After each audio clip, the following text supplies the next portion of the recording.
जय हिंद दोस्तों। तो हम लोग बिहार एसएससी इंटर लेवल का प्रैक्टिस कर रहे हैं दोस्तों। और इस प्रैक्टिस में हम लोग केवल सामान्य अध्ययन के क्वेश्चन कर रहे हैं और ये हमारा प्रैक्टिस नंबर 2 है। तो दोस्तों चलिए देखते हैं कि इस प्रैक्टिस में कि क्या क्या क्वेश्चन है। दोस्तों पहला क्वेश्चन है कि आनंद मठ के लेखक कौन है। आनंद मठ के लेखक कौन है। इसके लेखक कौन है? बंकिम चंद्र चटर्जी। कौन है? बंकिम चंद्र चटर्जी हो जाएगा। अगला क्वेश्चन है कि भूदान आंदोलन किसने प्रारंभ किया था। भूदान आंदोलन जो है वो किसने प्रारंभ किया था। ये किया था किसने? विनोबा भावे ने। किसने? विनोबा भावे ने। अगला क्वेश्चन है कि लाइफ डिवाइन पुस्तक के लेखक कौन है। लाइफ डिवाइन पुस्तक के लेखक कौन है। इसके लेखक कौन है? अरविंद घोष है। कौन है? अरविंद घोष है।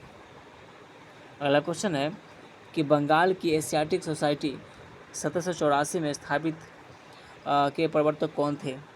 बंगाल की एशियाटिक सोसाइटी जो कि 1784 में स्थापित किया गया था उसके प्रवर्तक कौन थे। उसके प्रवर्तक थे कौन? सर विलियम जोन्स थे। कौन? सर विलियम जोन्स थे। अगला क्वेश्चन है कि भारत की संविधान सभा किसके द्वारा गठित की गई। भारत की संविधान सभा जो है वो किसके द्वारा गठित की गई। तो ये किया गया था किसके द्वारा? कैबिनेट मिशन योजना के द्वारा। कैबिनेट मिशन योजना के द्वारा। ऑप्शन नंबर बी हो जाएगा। अगला क्वेश्चन है कि प्रथम भारतीय नोबेल पुरस्कार विजेता थे। प्रथम भारतीय नोबेल पुरस्कार विजेता कौन थे। तो वो थे कौन? रविंद्रनाथ टैगोर थे। कौन? रविंद्रनाथ टैगोर थे। अगला क्वेश्चन है कि हमारा राष्ट्रीय गीत वंदे मातरम कहाँ से संकलित है। हमारा राष्ट्रीय गीत वंदे मातरम जो है वो कहाँ से संकलित है। ये कहाँ से? आनंद मठ से है। कहाँ से? आनंद मठ से है। अगला क्वेश्चन है कि भारत का राष्ट्रीय पंचांग किस संवत पर आधारित है। तो ये किस पर आधारित है? शक संवत पर। किस पर? शक संवत पर आधारित है। अगला क्वेश्चन है कि दिल्ली में केंद्रीय सचिवालय के उत्तरी और दक्षिणी खंडों का वास्तुविद कौन था। इसका वास्तुविद था कौन? Edward Lutyens. एडवर्ड लुटियंस था। अगला क्वेश्चन निम्नलिखित में से कौन सी कृति रविन्द्रनाथ टैगोर की नहीं है। तो वो कौन नहीं है? कपाल कुंडला है। नहीं है, रविन्द्रनाथ टैगोर की कृति नहीं है। अगला क्वेश्चन है कि गोलकनाथ बनाम पंजाब सरकार केस में सर्वोच्च न्यायालय द्वारा निम्न से क्या स्थिर किया गया। इसमें से क्या स्थिर किया गया।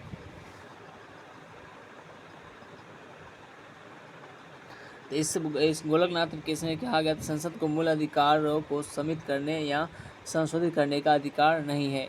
ये कहा गया। ऑप्शन नंबर बी हो जाएगा। अगला क्वेश्चन है कि भारत के किस राज्य में राज्यपाल शासन लागू करने का संवैधानिक प्रावधान है। वह राज्य है जम्मू कश्मीर। कौन सा राज्य है? जम्मू कश्मीर है। अगला क्वेश्चन है कि संविधान के किस संशोधन अधिनियम द्वारा बालकों की अनिवार्य शिक्षा का प्रावधान किया गया है। ये प्रावधान किया गया 66वां संशोधन के द्वारा। ऑप्शन नंबर ए हो जाएगा। अगला क्वेश्चन भारतीय संविधान के 1976 के 42वें संशोधन द्वारा अंगीकृत मौलिक कर्तव्य क्या होगा। ये हो जाए क्या? न्याय रूप कार्यान्वित नहीं कराए जा सकते। ऑप्शन नंबर बी हो जाएगा। अगला क्वेश्चन है कि भारतीय संविधान के किस अनुच्छेद में मौलिक कर्तव्य की चर्चा की गई है। भारतीय संविधान के किस अनुच्छेद में मौलिक कर्तव्य की चर्चा किया गया है। तो वो अनुच्छेद है 51 है। कौन सा अनुच्छेद है? अनुच्छेद 51 है। अगला क्वेश्चन है कि संविधान में कुल कितनी अनुसूचियां हैं। संविधान में कुल कितनी अनुसूचियां हैं। तो अनुसूची की संख्या कितनी है? 12 है। अगला क्वेश्चन है भारत संविधान का कौन सा अनुच्छेद संघ लोक सेवा आयोग से संबंधित है। संघ लोक सेवा आयोग से संबंधित कौन सा अनुच्छेद है। तो वो अनुच्छेद है 315 अनुच्छेद है। अगला क्वेश्चन है कि भारतीय संविधान की कौन सी विशेष व्यवस्था इंग्लैंड से लिया गया है। ऐसी कौन सी व्यवस्था है जो कि इंग्लैंड से लिया गया है। तो वो है संसदीय प्रणाली। कौन है? संसदीय प्रणाली है। अगला क्वेश्चन है कि भारतीय संविधान का निम्न में से कौन सा अनुच्छेद जो है वो प्रेस की स्वतंत्रता से संबंधित है? तो ये है अनुच्छेद 19। कौन सा है? अनुच्छेद 19 है। अगला क्वेश्चन है कि निम्नलिखित में से किस संविधान संशोधन अधिनियम को लघु संविधान कहा गया था? लघु संविधान किस संशोधन को कहा गया था? तो ये कहा गया था 42वें संविधान संशोधन को कहा गया था। अगला क्वेश्चन है कि मुगलों एवं मेवाड़ के राणा के मध्य चित्तौड़ की संधि किस शासक के शासनकाल में हस्ताक्षरित हुई थी? ये हुई थी जहांगीर के समय में। अगला क्वेश्चन है कि किस शासक ने विदेशों में आधुनिक रीति पर दूतावासों की स्थापना की थी? तो वो था टीपू सुल्तान। कौन था? टीपू सुल्तान था। अगला क्वेश्चन है कि व्यापारिक हवाएं ट्रेड विंड्स किन अक्षांशों की ओर बहती है?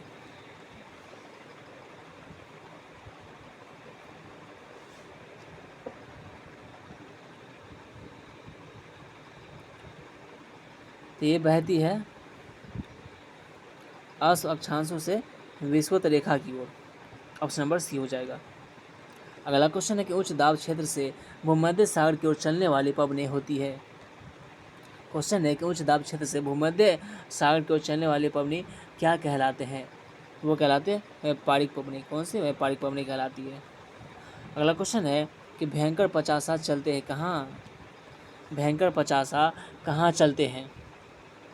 ये चलते हैं 50 डिग्री दक्षिणी अक्षांश पर। कहाँ? 50 डिग्री दक्षिणी अक्षांश पर चलते हैं क्या? भयंकर 50। अगला क्वेश्चन है कि अर्जेंटीना के पंपास क्षेत्र में उरुग्वे की ओर से प्रचंड वेग से चलने वाली ठंडी हवाओं का क्या कहा जाता है? उसे कहा जाता है क्या? पैम्पीरा कहा जाता है। क्या? पैम्पीरा। अगला क्वेश्चन है कि निम्नलिखित में से कौन सुमेलित नहीं है? इसमें से बताना है कि कौन जो है वो सुमेलित नहीं है। तो इसमें से क्या हो जाएगा उत्तर? चीन हो जाएगा उत्तर। अगला क्वेश्चन है कि भारत की जलवायु की सबसे महत्वपूर्ण विशेषता कौन सी है? भारत की जलवायु की सबसे महत्वपूर्ण विशेषता कौन सी है? इसकी विशेषता क्या है? पवन की दिशा में परिवर्तन। अगला क्वेश्चन है कि भारतीय मानसून का वर्णन सबसे पहले किस अरब विद्वान द्वारा किया गया? तो ये किया गया था अल मसूदी के द्वारा। किसके द्वारा? अल मसूदी के द्वारा किया गया था। अगला क्वेश्चन है कि दक्षिण पश्चिम मानसून निम्नलिखित में से किस प्रदेश में सर्वप्रथम प्रवेश करता है? ये करता है पहले कहाँ? केरल में। कहाँ? केरल में करता है पहले प्रवेश। अगला क्वेश्चन है कि तैमूर के आक्रमण के बाद भारत में किस वंश का राज स्थापित हुआ? तो वो वंश था, कौन सा वंश था? तो वो वंश था सैयद वंश था। अगला क्वेश्चन है कि करूर वैश्य बैंक का मुख्यालय कहाँ स्थित है? इसका मुख्यालय जो है वो तमिलनाडु में। कहाँ? तमिलनाडु में है। अगला क्वेश्चन है कि भारत की पहली भारत गौरव पर्यटक ट्रेन कौन सी है? तो वो है कौन? श्री रामायण यात्रा है। क्या? श्री रामायण यात्रा है। अगला क्वेश्चन है कि ITBP के महानिदेशक कौन है 2023 में? तो वो कौन है? अनीश दयाल सिंह। कौन है? अनीश दयाल सिंह है। अगला क्वेश्चन है कि भारत का पहला स्टिकर आधारित डेबिट कार्ड किसने जारी किया? ये किसने जारी किया है? IDFC first bank. IDFC first bank ने जारी किया। अगला क्वेश्चन है कि सुकन्या समृद्धि योजना कब लागू हुई? सुकन्या समृद्धि योजना जो है वो कब लागू हुई? तो ये लागू हुई है 22 जनवरी 2015 को। अगला क्वेश्चन है कि विश्व का पहला थर्मल बैटरी संयंत्र कहाँ स्थित है? ये कहाँ स्थित है? आंध्र प्रदेश में। कहाँ? आंध्र प्रदेश में है। अगला क्वेश्चन है कि नेल्सन मंडेला अंतर्राष्ट्रीय दिवस कब मनाया जाता है? नेल्सन मंडेला अंतर्राष्ट्रीय दिवस जो है वो कब मनाया जाता है? ये मनाया जाता है 18 जुलाई को मनाया जाता है। अगला क्वेश्चन है, एक देश का पहला मल्टी मॉडल टर्मिनल कहाँ शुरू हुआ है? ये शुरू हुआ है वाराणसी में। एक क्वेश्चन है कि पौधे जो नमक युक्त मिट्टी में उगते हैं उसे क्या कहते हैं? वही पौधे जो नमक में उगते हैं उसे क्या कहा जाता है? उसे कहा जाता है हेलोफाइट कहा जाता है। हेलोफाइट। एक क्वेश्चन है कि धनिया का कौन सा भाग खाया जाता है? धनिया का कौन सा भाग खाया जाता है? तो वह भाग पत्तियां हैं। एक क्वेश्चन है कि भारत में महिलाओं के लिए स्थान आरक्षित है। भारत में महिलाओं के लिए स्थान आरक्षित कहाँ है? वह पंचायती राज संस्थाओं में। एक क्वेश्चन है कि स्थानीय ग्रामीण शासन के रूप में पंचायती राज प्रणाली सर्वप्रथम अपनाई गई थी। ये अपनाई गई थी राजस्थान और मध्य प्रदेश में। कहाँ? राजस्थान और आंध्र प्रदेश हो जाएगा। राजस्थान और आंध्र प्रदेश। एक क्वेश्चन है कि ताजिकिस्तान की मुद्रा का क्या नाम है? ताजिकिस्तान की मुद्रा का क्या नाम है? इसकी मुद्रा का नाम है सोमोनी। क्या नाम है? सोमोनी नाम है।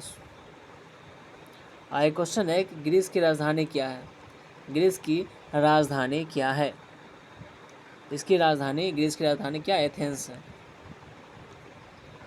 एक क्वेश्चन है कि 5वीं पंचवर्षीय योजना का अभिगम पत्र किसने तैयार किया था?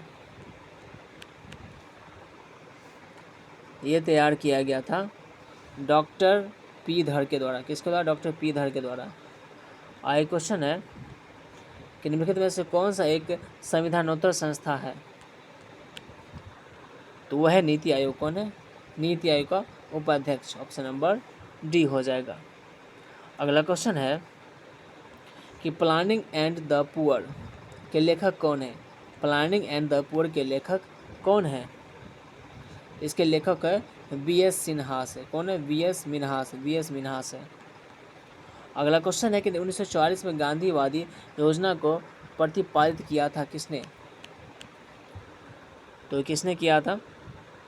श्री मन नारायण अग्रवाल ने।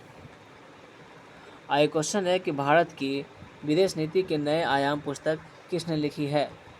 भारत के विदेश नीति के नए आयाम पुस्तक जो है वह किसके द्वारा लिखा गया है? ये लिखा गया है अटल बिहारी वाजपेयी के द्वारा। अगला क्वेश्चन है कि इंडिया विंस फ्रीडम पुस्तक जो है वो किसने लिखी है? इंडिया विंस फ्रीडम पुस्तक जो है वो किसने लिखी है? तो ये किसने लिखी है? अब्दुल कलाम ने। किसने? अब्दुल कलाम आज़ाद के द्वारा लिखा गया यह पुस्तक। तो दोस्तों आज का हमारा प्रैक्टिस सेट यहीं पर समाप्त होता है। अब मिलते हैं अगले प्रैक्टिस सेट में।